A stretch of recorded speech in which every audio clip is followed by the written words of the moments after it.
Welcome to the Dyslexia is Our Superpower podcast with Gibby Booth Jasper, where we hear from fellow dyslexians looking at the positives dyslexia has to offer and the many ways to succeed as a person with dyslexia. Hello, everybody, and welcome back. I'm Gibby Booth Jasper, and today I am talking with Chris Hill, author and actor. Welcome, Chris. Hi, Gibby. How are you? Am I coming in okay? Yes, absolutely. I'm doing well, thanks. How are you doing? I'm doing really great. I'm doing good over here on the West Coast over Awesome. here. So I'm really excited to have you on because you've written this adorable book, and I want to start there and talk about it. So can you kind of talk to me about the inspiration and how this book came about? It's called Ralphie and the Rangy-Coos.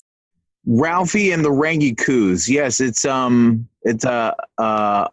been drawing Ralphie ever since I was a little boy. I've always been an artist, and honestly, I found a lot of comfort in the classroom from sketching and doodling. It's one of those nervous habits that starts out as a kid, and Ralphie was one of those characters that I like to draw, it sort of evolved over time, and then became as I became an adult, I was still drawing him, and then I sort of thought, I should do something special with this character. And then it was weird. One night I was drawing, I was doodling, and I came up with these other strange creatures called Rangy-Coos. And I thought, wow, I think that this would be a great story between Ralphie and the Rangy-Coos. And I wanted to put sort of, their story, how they came together, and then associate Ralphie with something that I could relate to, which was a learning disability that I had growing up called dyslexia. And awesome. Yeah. And so that, sorry, yeah, go ahead. No, please go for it. No, I was just going to say, so that's sort of where the idea came from. I just thought it would be a good way to reach kids. Because if Ralphie could give me some sort of comfort as a kid, I thought perhaps that, Ralphie could comfort other kids too that went through the same thing I went through. And I think that's sort of what life is all about anyway, is, suffering through something. And then when you get older, because as a kid, you're powerless. You can't do anything about it, really. You have your parents and your loved ones to get you through it. But then you go through it. And then as an adult, you spend that part of your life trying to help other kids not have to go through what you went through. Absolutely. I love that. I could definitely relate to that on many levels. So I'm wondering, obviously without giving it away, can you talk to us a little bit more about the book and the story and the sort of, what the adventure and everything that happens with Ralphie? Sure. So Ralphie, is in this world of the Rangy-Coos, and it's sort of a backwards world. Everything is backwards. The sky is green, the ground is blue, and the Rangy-Coos are smelly and kind of gross, and they're a little bit weird and grumpy and grouchy. And Ralphie's this like really cheerful, optimistic, cute little kangaroo, and so he is sort of the opposite of them. And that's sort of what I felt like when I was a kid. I felt like I lived in a backwards world. I felt like everything was sort of backwards, and they were the ones that were backwards, not me. And then and that's how sort of Ralphie feels too. And so the Rangy-Coos kind of banish him for being, because they say he's backwards, for having dyslexia, and so he leaves and he goes into this other world where the sky is blue and the grass is green, and he meets kangaroos. And the kangaroos explain to him that he's not backwards. He's fine. Everything, he's normal. He's okay. In fact, he might even have superpowers, and then they all go back together to the Rangy-Coos land, and they bring this message of acceptance. And it's sort of a message that I think all kids need, because in a learning environment, it's hard to learn when you're worried about stuttering or making a fool of yourself. And if you're reading aloud and reading group, or if you're called up to the chalkboard. I remember how stressful that was. I remember being a little kid in grade school.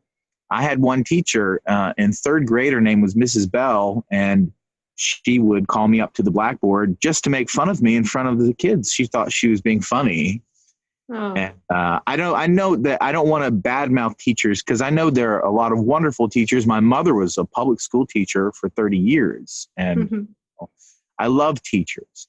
But this one was really cruel to me and other students. And I just remember trembling at the blackboard and being having this horrible, embarrassment and warmth. You know, that feeling you get when you feel warm and frozen, and you're just completely embarrassed.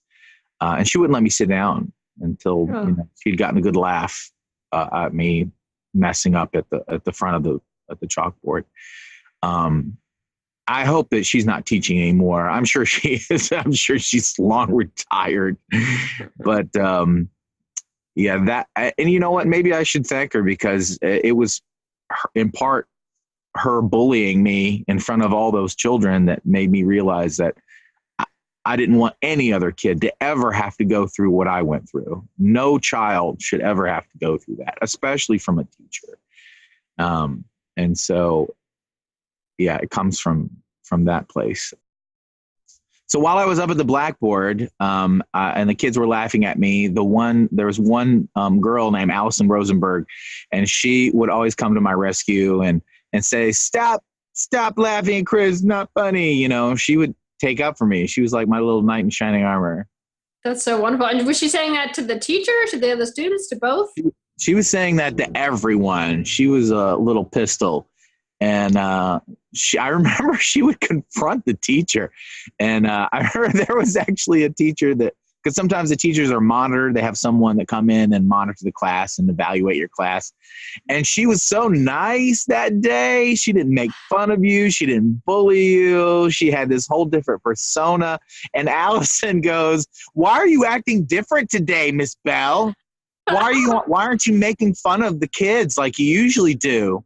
And Miss Bell was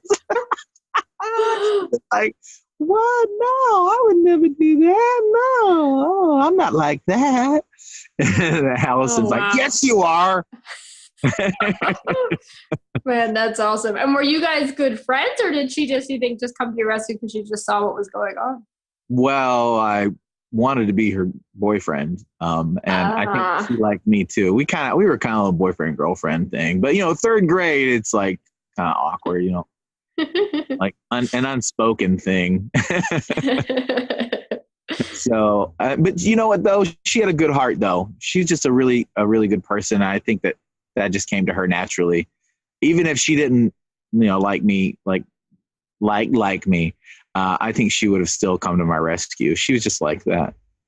So yeah, I just went really deep there into my childhood memories. Thank you. I really appreciate the honesty, and I'm sorry that sucked. But I do like the spin that you put on at the end, for sure. So tell me a little bit. So was anything to do with your being diagnosed early? Was that to do with your mother being a teacher, or did she pick up on it? Did someone else pick up on it? How did the diagnosis happen?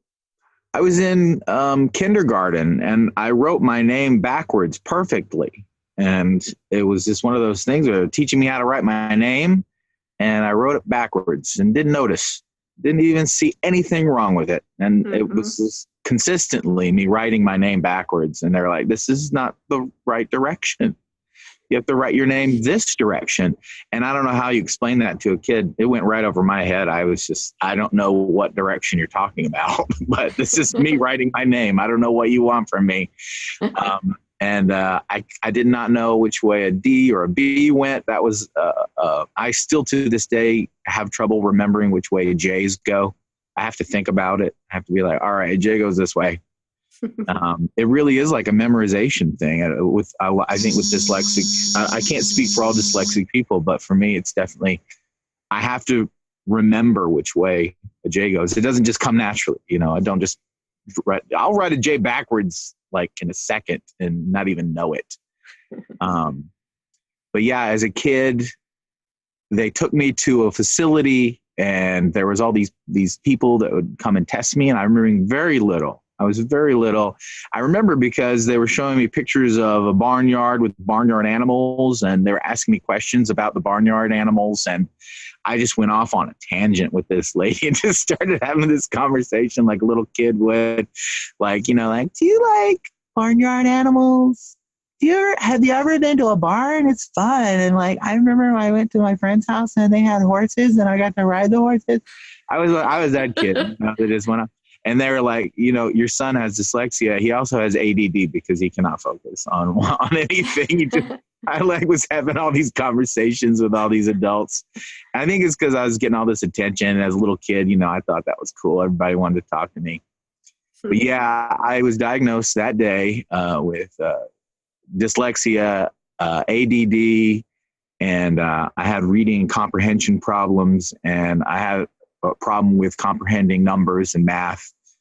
So my brain didn't necessarily fit the mold of school. It wasn't that kind of brain, and I was told a lot that was bad, and as I grew up and I went through school, I realized that it wasn't necessarily that I was wrong. It was just that our society bases a lot of importance on math and science and reading comprehension. And honestly, it was my art teacher in high school that really inspired me because, he would travel the world. He would do these amazing paintings. His name is Bob Rankin. He's a famous artist, but he would travel the world, and he told me about a society in India that the ranking of your ranking in society is based on how good of an artist you are. And so whoever the best artist was in the city, that was like the biggest bigwig celebrity in the city. And he would bring back these intricate carvings, these wood carvings of Ganesh, and he'd pay like $5 American for these beautiful sculptures in this from this amazing place where being an artist or being creative was the top person in society. And I thought, wow, if only I had been born there. But I think our society does put a lot of importance on fitting in and traditional public-private schools. But now I think it's changing. I think that people are realizing that there are other parts of the brain, creativity, and they're like, for example, I'm also an actor, and I know that there are a lot of people that may not be able to recite Shakespeare as good as me, but they can solve some algebra problems. And I think that if I had to choose between being good at algebra and being able to recite Shakespeare, if I had been given that choice, I'd be like, oh yeah, Shakespeare. Let's go for Shakespeare. You can have the algebra. Be good at solving for y. Good for you. I don't want to do that. It's funny too because my mother is an algebra teacher, so she taught algebra, and so she helped me a lot with that. Anyway, I'm rambling on and on. I don't know. No, you're fine. Rambling is wonderful. I'm wondering, so was dyslexia kind of always seen as a positive when you were growing up, or did it kind of start off not as positive and then with the inspiration of the art teacher you're talking about, and others become more positive? It was negative, always. Okay. My parents helped me through it. They helped me with homework. They helped me. I was always the last to finish tests. I was the slowest always in my class. And it was frustrating because it's weird when you're taking a test and everyone finishes before you and you think, what's wrong with me? Why am I the last one?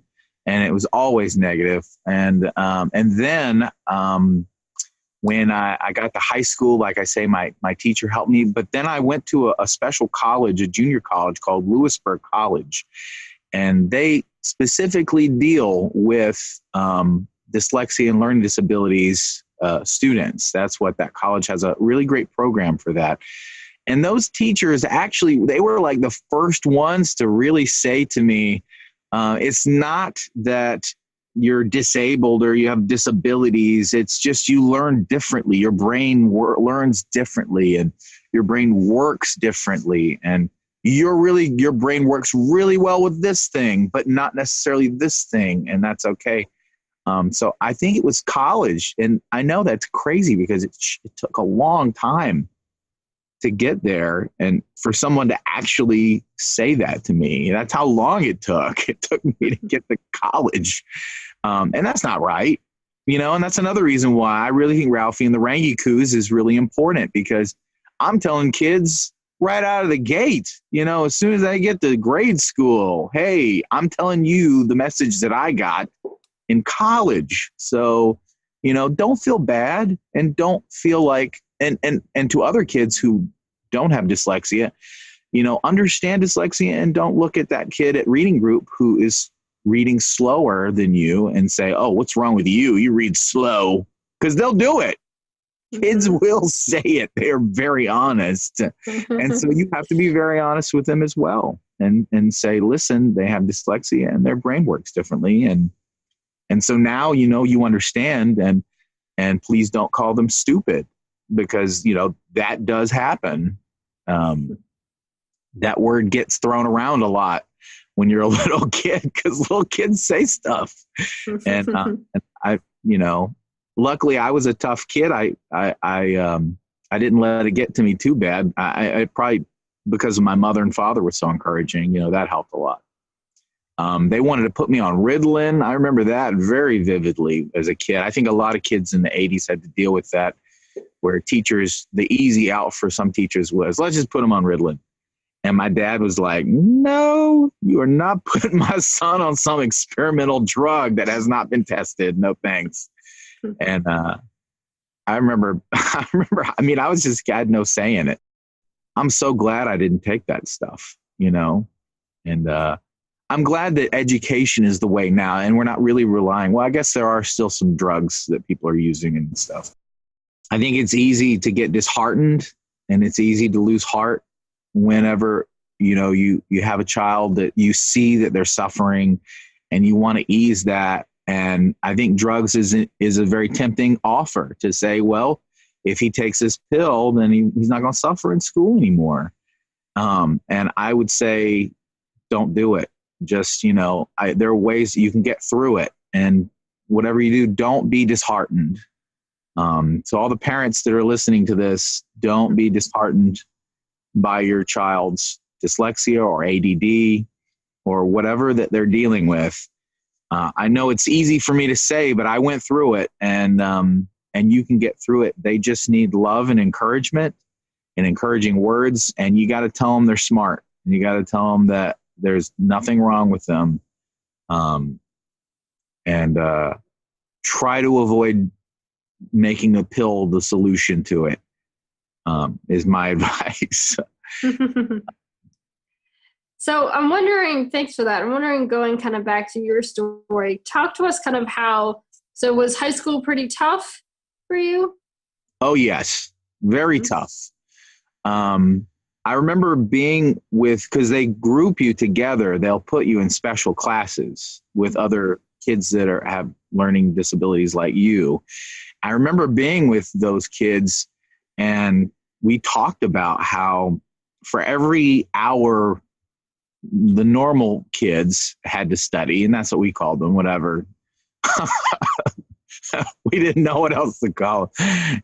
To us, it was like, yeah, they're normal and we're not normal. And that's horrible to say, but that's how we talked about them. And we'd say for every hour they have to study, we have to study 2 or 3 hours. And for how long, if it takes them an hour to do their homework, it takes us about 2 or 3 hours.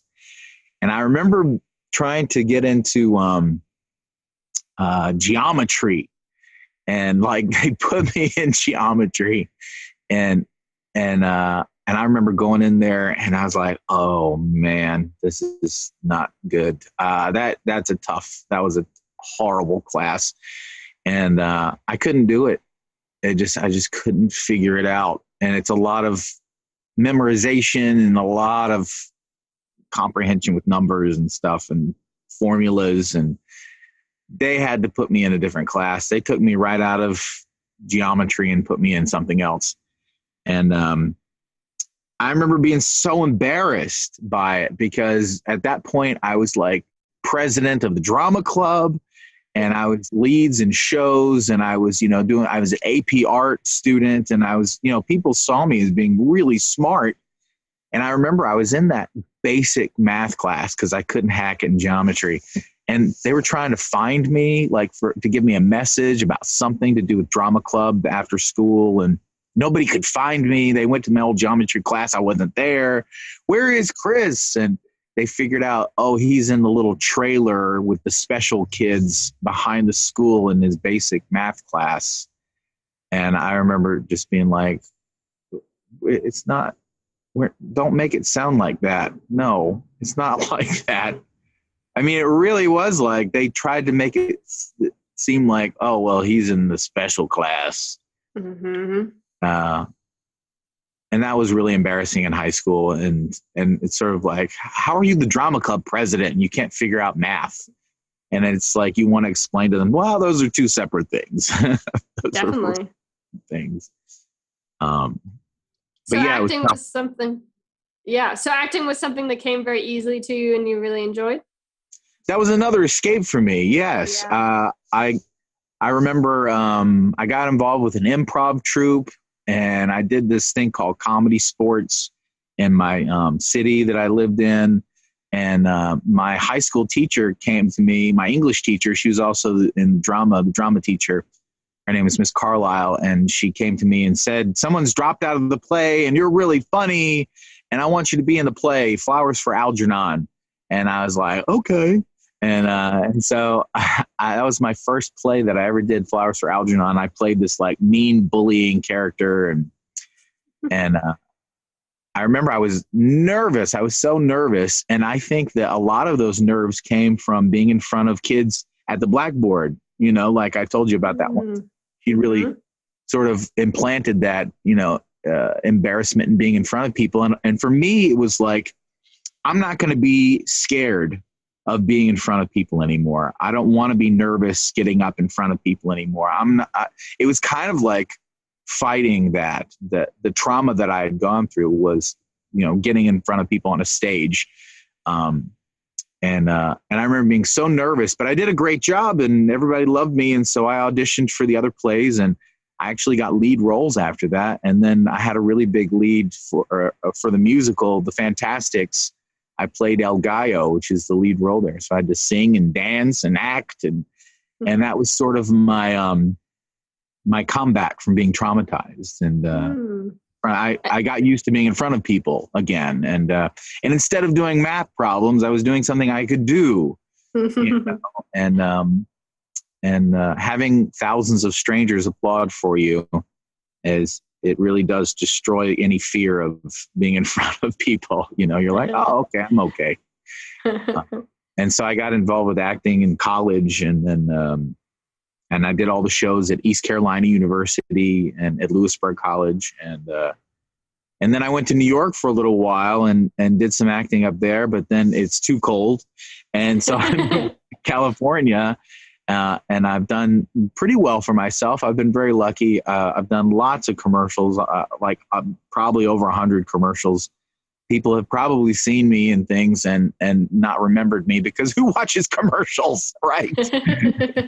I mean, they do that thing where they just fast forward through them. They might have saw like 2 seconds of my face. And I was lucky to be in The Dark Knight Rises as a paparazzi #1. You can see me. I have a couple of lines in that. And I did this cartoon called Legend of Korra. And I'm very good friends with Mr. Munch at Chuck E. Cheese, if you guys are familiar with the big purple pizza monster at Chuck E. Cheese.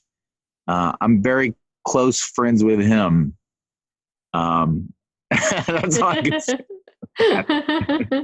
Awesome. I love it. And curious, was memorizing lines something that was challenging for you? Or I know with some people that with dyslexia that memorizing can be really tough. Was that something that you faced or was that not a problem?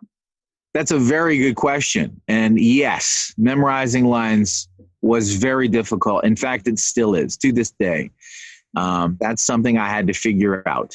And like everything with people with dyslexia and ADD and all that, you learn how to get around it. You train your brain, and it's just that you have to put in more work. That's it. And I know that sounds like, oh, that's a simple solution. Just put in more work. But really it is. It's like, you just have to like work on your brain. And, you know, with acting too, I have to do a lot of cold reading. I have to do reading with, they'll hand me the script and they'll be like, read this aloud.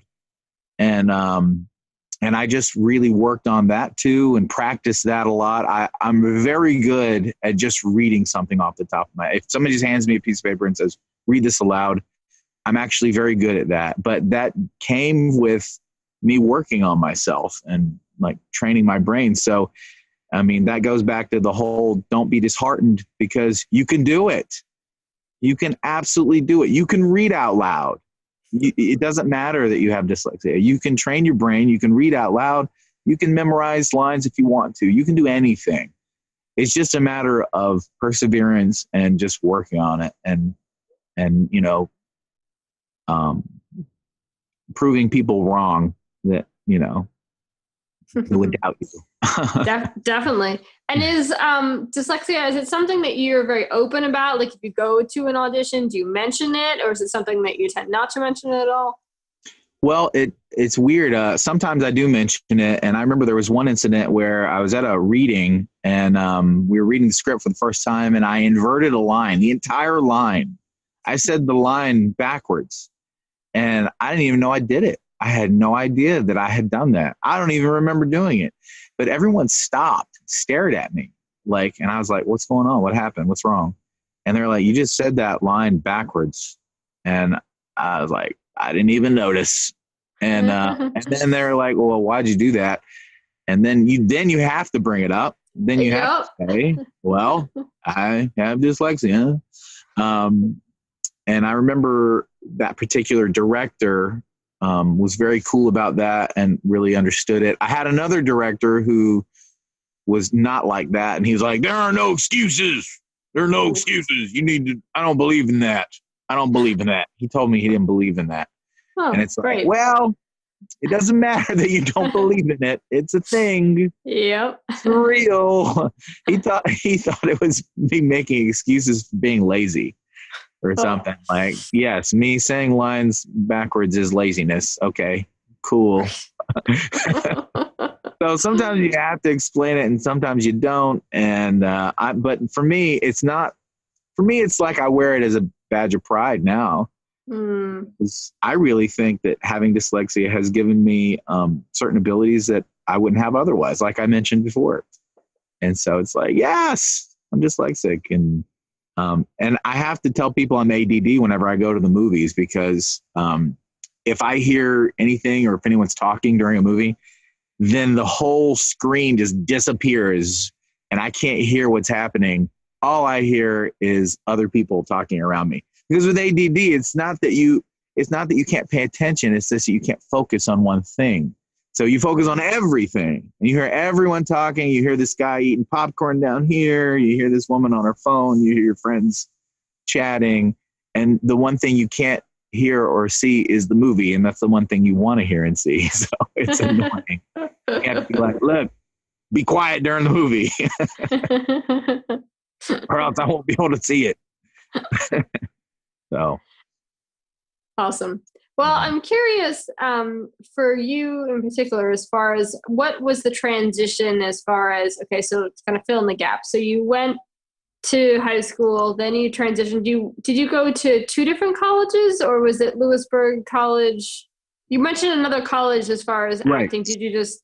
So Lewisburg College was like a 2-year school. It's the oldest school in the country. It started out as a girls' finishing school. It was actually a Civil War hospital during the Civil War. And one of the dorms is really haunted. I mean, like they shut off the whole top of the dorm because there are ghosts up there. People will talk about screaming they hear upstairs and people walking around up there. And then you go to the doors and they're boarded up. So no one's up there. That's how old that college is. And, but that college is a 2-year school. And I went there right out of high school because they specialized in and people who had learning disabilities. And Yep. so I went there specifically for that, because then I could get all my classes done as far as math and science and, English and all those classes. I could get those done at the 2-year school. And then I could transfer all those credits into the university, East Carolina University, and go right into my major.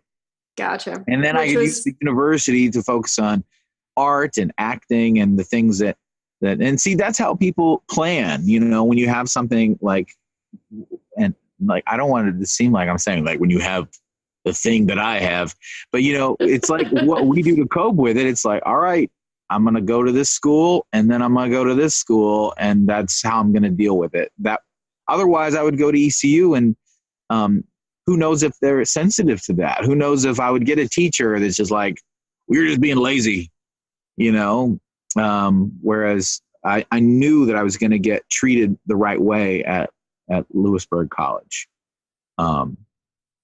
And I didn't have to worry about that. And here's the amazing thing. The drama teacher at Lewisburg College, I wasn't even going there for theater, but this man was like the most amazing person I had ever met. His name was Charlie John Smith, and he is my mentor even today. And he was this amazing older guy who had done all these movies in the 60s and 70s, where he did all these old car chase movies where he was like, he'd play like the sheriff, the goofy sheriff. And his gag was he'd be hiding in a room, and the guy would come in and open the door and slam the door in his face. And then they'd have a conversation, and they'd leave and they'd close the door, and he'd be behind the door and he'd go, oh! and then he'd hit the ground. He'd fall to the ground. But he's this amazing actor, and he taught me so much. And, he was really cool and put me in a lot of shows. And he did the costuming, he built the sets, and I helped him through all those processes.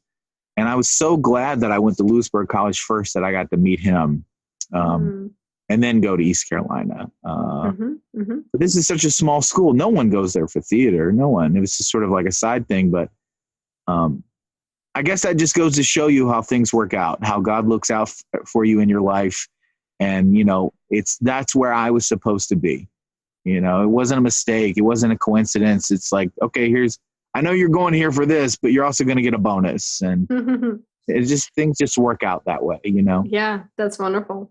So I'm curious what your advice is for the two main groups of people who listen to this show. So we've got, on one hand, you can answer it whichever order you want. You've given bits and pieces throughout, but sure. If you've got any more, pieces of advice for the dyslexic young adult teenager, and then as well as the parent whose kid was probably recently diagnosed and they're still trying to kind of figure out what it all means. Sure. Well, this is the secret to everything. I'm going to give it to you right now. I'm ready.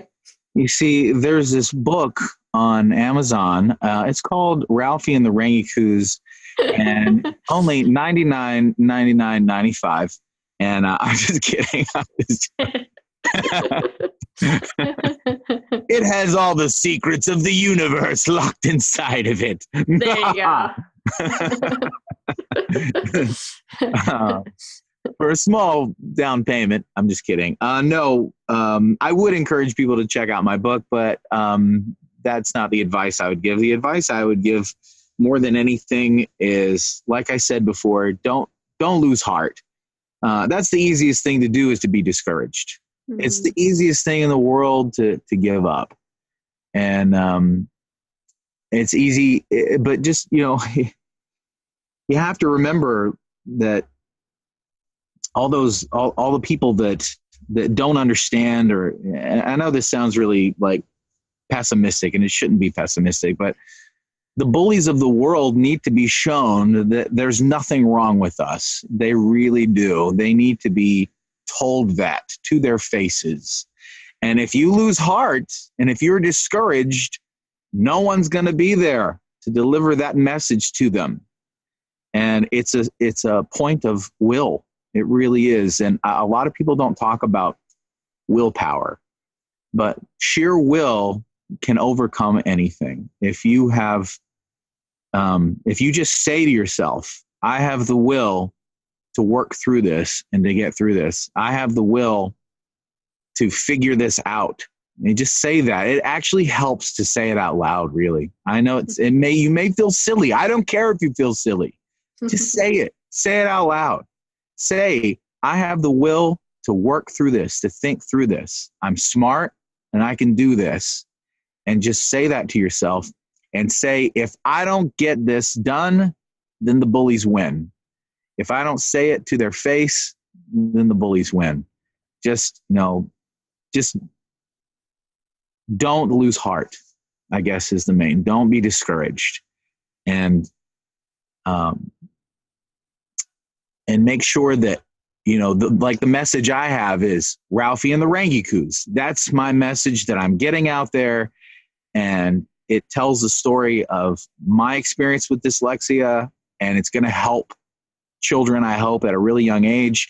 And so find your message and get your message out there and just make a difference. And if that's what really inspires you, then that's what should drive you to get out of bed in the morning and say, all right, I'm going to deal with this and I'm going to work hard and I'm going to get around it. And I'm not going to be disheartened. I'm not going to be discouraged. I hope that didn't sound too cheesy, but there it is. No, it's great. And so just to clarify, someone Sure. who is wanting to buy the book, it is on Amazon, correct? It's on Amazon, yes. And you can look it up. It's Ralphie, Ralphy. And so it's like not spelled right, but it's spelled with a Y, Ralph with a Y. And it's Rangikus, which is Rangeekos. And it's the only one you can find on Amazon. There are no other references to Rangikus anywhere. I made it up. Made up word. Awesome. Without giving out too much, you might be able to notice that Rangikus is a little bit like a mished up version of kangaroos. And that's on purpose. It's sort of, I wanted to simulate to people that don't have dyslexia what it might be like to see words the way we sometimes see words. And there are little times when we look at a word, it can look scrambled. And, I wanted to simulate that. There's a lot of backwards letters and words, and there's made up words like that try to simulate dyslexia for people who don't have it. And they'll probably look at it and be like, what? This is what you see? And it's like, yep, that's it. That's what we see. Now you know. So don't make fun of me anymore, okay? Well, Chris, I really appreciate you taking the time to talk with me today. Thank you so much. Thank you so much, Gibby. I appreciate it. I hope you have a great day. I'll talk to you soon, hopefully. Thanks for having me. Okay. Contest time. I'm going to be giving away one of Chris's books, Ralphie and the Rangikus. Let's say 17. So the 17th person who emails me at dyslexia is our superpower, all one word, at gmail.com. One more time, that's dyslexia is our superpower at gmail.com. So the 17th person will win a copy of the book. Good luck and get to emailing. Thanks for listening to the Dyslexia is Our Superpower podcast, and we'd love to hear from you with comments and questions, so please feel free to get in touch. You can email us at dyslexiaisoursuperpower@gmail.com. That's dyslexiaisoursuperpower, all one word, @gmail.com. And don't forget to spread the word by sharing us on social media.